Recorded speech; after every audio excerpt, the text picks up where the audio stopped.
Okay so dear students, आज का session acidic character of carboxylic acid. See first of all I would like to tell one thing. मैं आप सब लोगों से एक चीज शेयर करना चाहता हूँ। देखो, अभी आपका यूनिट टेस्ट जस्ट कंप्लीट ही हुआ है।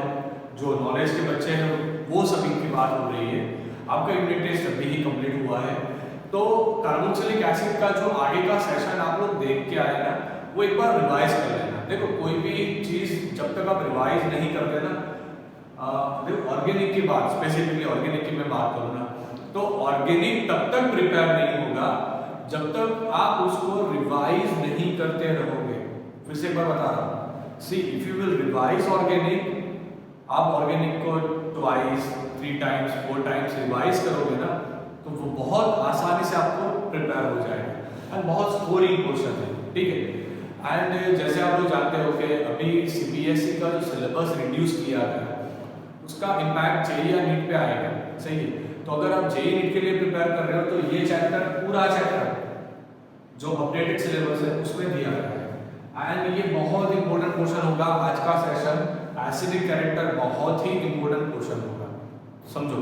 एंड एक और चीज आपसे शेयर करूंगा, थोड़ा लंबा सेशन है, सही है, तो थोड़ा पैशन रखना, पैशन रख के देखना and please don't skip the video को स्किप मत करो।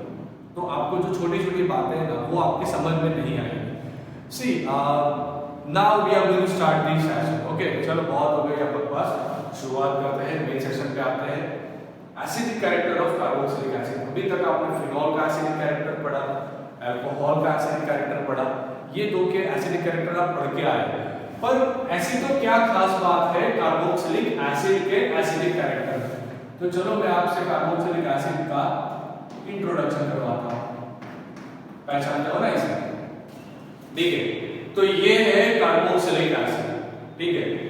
ये वाला हाइड्रोजन बहुत ज्यादा एसिडिक हाइड्रोजन है, बहुत ज्यादा एसिडिक हाइड्रोजन, इसकी एसिडिटी बहुत ही ज्यादा है। अब ध्यान से देखो, अगर आपने इसको पानी में डाला, पूरा सेशन जैसे मैं आपसे करवा रहा हूं ना वैसे करना, एमसीक्यू आएगा, सब्जेक्टिव आएगा, कुछ भी आएगा, बहुत अच्छे से लिख पाओगे। अगर आपने इसको पानी में डाला, देखो पानी का नेचर जैसे आप सब जानते हो, पानी एम्फोटेरिक नेचर वाला होता है, ठीक है। अब वो एम्फोटेरिक नेचर का मतलब क्या होगा? ऑक्सीजन के पास ऑलरेडी लोन पेयर प्रेजेंट है, ठीक है। अब क्या होगा, ये ऑक्सीजन माइनस डेल्टा वाला, ये प्लस डेल्टा वाला, अब होगा क्या, ये ऑक्सीजन इस एसिडिक हाइड्रोजन को टारगेट करेगा। अगर उसने टारगेट कर दिया तो यहां पे RC डबल बॉन्ड पे हो, O पे माइनस, इसे बोला जाता है कार्बोक्सिलेट। कार्बोक्सिलेट एनायन, नाम को ध्यान से देखो, बहुत सारे बच्चे पूरा रिएक्शन लिख लेते हैं पर नाम नहीं लिखते, तो ये नेम उसे बहुत ध्यान से देखो, सही है। अब कार्बोक्सिलिक एनायन बना, जो H+ रिलीज हुआ वो चला गया H3O+ के पास। अब ध्यान से देखना, ये कार्बोक्सिलिक एनायन के अंदर रेजोनेंस होता है, इसके अंदर रेजोनेंस होगा। कैसे रेजोनेंस होगा? ये पैर जाएगा अंदर तो ये पैर जाएगा उनके बाहर। RC सिंगल बॉन्ड पे हो,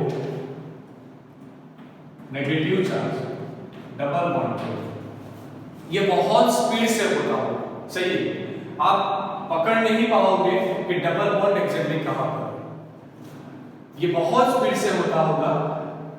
यहां से जाएगा, डबल बॉन्ड बनेगा, डबल बॉन्ड खुलेगा, ऑक्सीजन पे चला जाएगा।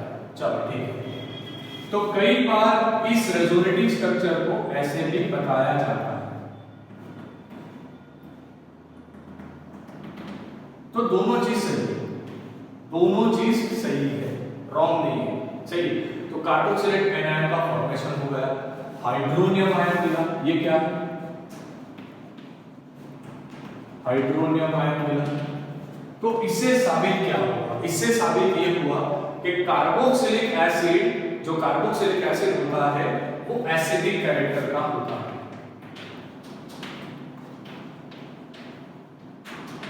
इसका कैरेक्टर हमें मालूम हो गया, इसका कैरेक्टर होगा एसिडिक कैरेक्टर। इसका कैरेक्टर बच्चों कैसा होगा? Acidic character. तो ये छोटी छोटी चीजें। अब जैसे आप जानते हो इक्विलिब्रियम कांस्टेंट कैसे लिखोगे? 11वीं याद करो, 11वीं याद करो। इक्विलिब्रियम कांस्टेंट लिखोगे प्रोडक्ट का कंसंट्रेशन, प्रोडक्ट का कंसंट्रेशन डिवाइड बाय रिएक्टेंट का कंसंट्रेशन, प्रोडक्ट का कंसंट्रेशन डिवाइड बाय रिएक्टेंट का कंसंट्रेशन। अब देखो मैं इस H2O को KEQ के साथ मल्टीप्लाई कर देता हूं।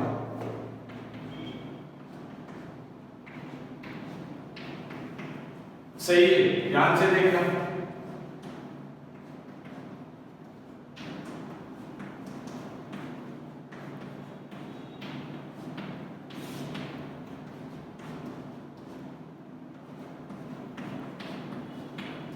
चलो बहुत अच्छे। इसे बोला जाता है Ka।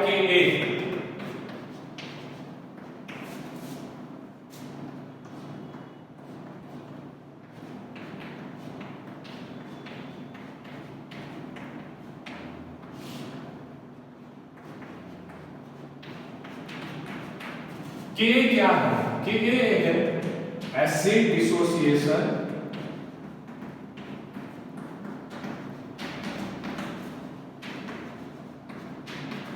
कांस्टेंट। K क्या है? Acid dissociation constant. अब ध्यान से देखो, इफ Ka इज हायर,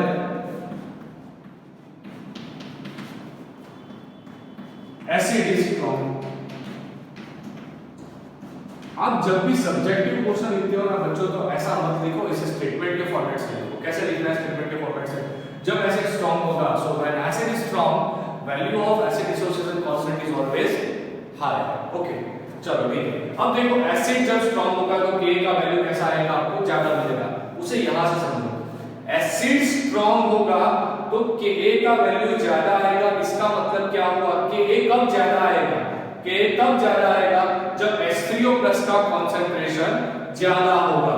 मतलब कि यहां से आप देखो तो Ka प्रपोर्शनल टू आ रहा है H3O+। इससे साबित ये हुआ कि अगर आपको सॉल्यूशन में, अगर आपको रिएक्शन के मिक्सचर में हाइड्रोनियम आयन ज्यादा मिल रहा है, हाइड्रोनियम आयन ज्यादा मिल रहा है, तो ये न्यूमरेटर बढ़ेगा, न्यूमरेटर बढ़ेगा तो Ka का वैल्यू भी बढ़ेगा। दिमाग में गया बच्चों? चलो बहुत अच्छे। अगर Ka का वैल्यू लो हुआ, Ka का वैल्यू लो हुआ, तो उस केस में आपका एसिड वीक होगा।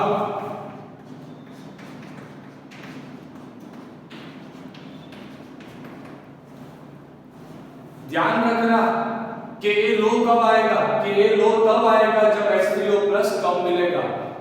H3O+ कम मिलेगा जब H आपको इजीली अवेलेबल नहीं होगा। दिमाग में गया? ओके, देखो बहुत शांति से जाना है, बहुत धीरे धीरे पूरा टॉपिक समझो। अब देखो pKa क्या होता है? pKa is equal to minus log base 10 of Ka। ध्यान रखना, Ka ज्यादा, if Ka is higher, pKa is lower। अगर Ka का वैल्यू बढ़ा तो pKa का वैल्यू कम हो जाएगा। इससे क्या साबित हुआ? फॉर स्ट्रॉन्गर एसिड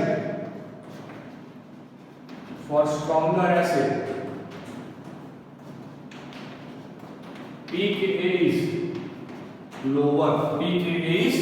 कितना लोअर? वो नेगेटिव में जाता है। अगर आप देखोगे ना, pKa का वैल्यू 1 से कम हो तो वो स्ट्रॉन्ग एसिड, बहुत स्ट्रॉन्ग, 1 to 5 के बीच में हो तो मॉडरेटली स्ट्रॉन्ग।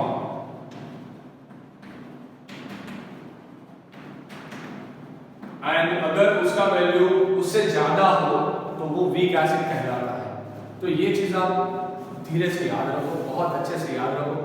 याद रखना, अल्कोहल फिनॉल के केस में pKa का वैल्यू नियरली 16 आता है, 16। अल्कोहल का 16 से बहुत कम आता है, क्योंकि आप जानते हो कि फिनॉल अल्कोहल से मिलियन टाइम्स ज्यादा एसिडिक है। ठीक है, तो ये हो गया बेसिक डिस्कशन। अब देखो एक शॉर्ट ट्रिक, H प्लस गया, ध्यान रखना H प्लस वापिस नहीं आना चाहिए।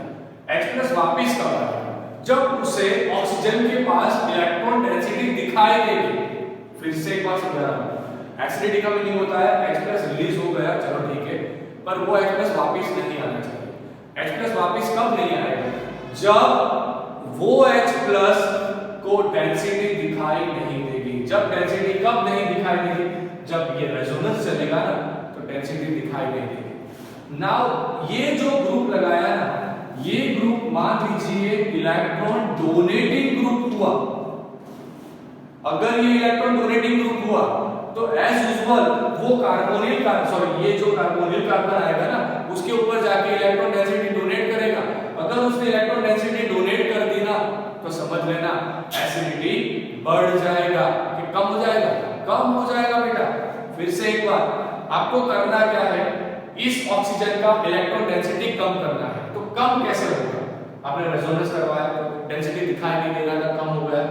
अब आपने इलेक्ट्रॉन डोनेटिंग ग्रुप लगाया तो डेंसिटी बढ़ेगा। डेंसिटी मतलब आप रेजोनेटिंग स्ट्रक्चर जो चल रहा था, रेजो चल रहा था, उसमें इलेक्ट्रॉन डेंसिटी क्लाउड डाल दिया, इलेक्ट्रॉन का क्लाउड डाला, तो अब क्या होगा? ऑक्सीजन के पास इलेक्ट्रॉन डेंसिटी दिखाई देगा, H प्लस वापस चला आएगा उसके पास। समझे कि नहीं समझे? चलो ठीक है। मतलब इलेक्ट्रॉन डोनेटिंग ग्रुप लगाते ही, जैसे ही इलेक्ट्रॉन डोनेटिंग ग्रुप लगाया एसिडिटी कम हो गया। उससे विपरीत, उससे उल्टा, अगर मान लीजिए कि यहां पे आपने लगाया इलेक्ट्रॉन विड्रॉइंग ग्रुप, अगर आपने लगाया इलेक्ट्रॉन विड्रॉइंग ग्रुप तो क्या होगा? तो एसिडिटी बढ़ेगा। कैसे बढ़ेगा? यहां पे विड्रॉइंग ग्रुप लगा दिया तो वो तो डेंसिटी खींच लाएगा, ऑलरेडी रेजोनेंस चल रहा था, वहां से भी डेंसिटी खींचना शुरू कर दिया। ध्यान रखना ये इफेक्ट को माइनस आई इफेक्ट बोला जाता है। And minus I distance dependent effect है, मतलब कि एक सीएल यहां लगाया, दूसरा सीएल मतलब पहली बार सीएल नजदीक लगाया, उसके बाद दूर लगाया, उसके बाद और दूर लगाया, तो जैसे जैसे आप दूर जाओगे ना इसको खींचने का पावर कम हो जाएगा। लो मतलब ये जो रेजोनेंस चल रहा है इलेक्ट्रॉन क्लाउड का, खींचने का जो अपना इफेक्ट होता है वो कम हो जाएगा, वो ध्यान रखना। एंड अभी आपसे अगर कोई पूछे कि सबसे स्ट्रॉन्ग इलेक्ट्रॉन विड्रॉइंग इफेक्ट किसका आएगा तो ध्यान रखना CF3 का, उसके बाद किसका आएगा? उसके बाद आएगा NO2 का। ये दो चीज आप याद रखो, बात खत्म, बहुत आसान है। सबसे स्ट्रॉन्ग इलेक्ट्रॉन विड्रॉइंग इफेक्ट ये दो का आता है, उसके बाद आप कार्बन के साथ क्लोरीन लगा दो 3, उसके बाद कार्बन के साथ ब्रोमीन लगा दो, खत्म, चलते जाएगा। ठीक है। इलेक्ट्रॉन डोनेटिंग का जब बात आए ना तो याद रखना all alkyl group and OCH3 group, methoxy group, ये बहुत अच्छा डोनर होता है। तो जब डोनर आएंगे एसिडिटी को क्या कराएंगे? जब भी डोनर आएंगे तब एसिडिटी कम हो जाएगी, जब विड्रॉल ग्रुप आएंगे एसिडिटी बढ़ जाएगी। ठीक है, दिमाग में गया? तो ये पूरा कंसेप्ट आई एम श्योर आप लोगों को बहुत अच्छे से समझ में आ गया बेटा। Same thing is applicable for the aromatic carboxylic acid like benzoic acid. इसके केस में भी क्या होगा आपको? अगर आपने पानी में डाला तो H3O+ का हाइड्रोनियम आयन मिला होगा,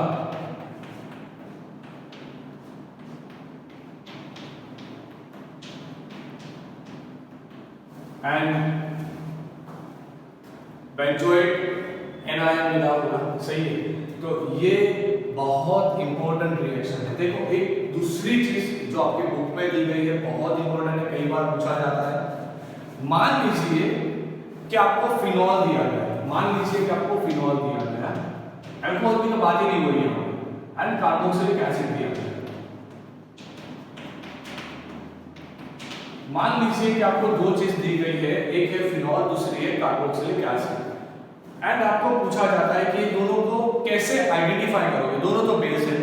तो देखो याद रखना, अगर आपने इसके अंदर फिनॉल के अंदर सोडियम हाइड्रोजन कार्बोनेट NaHCO3 नाम लिखना है, कहां लिखिए? यहां लिखिए NaHCO3 सोडियम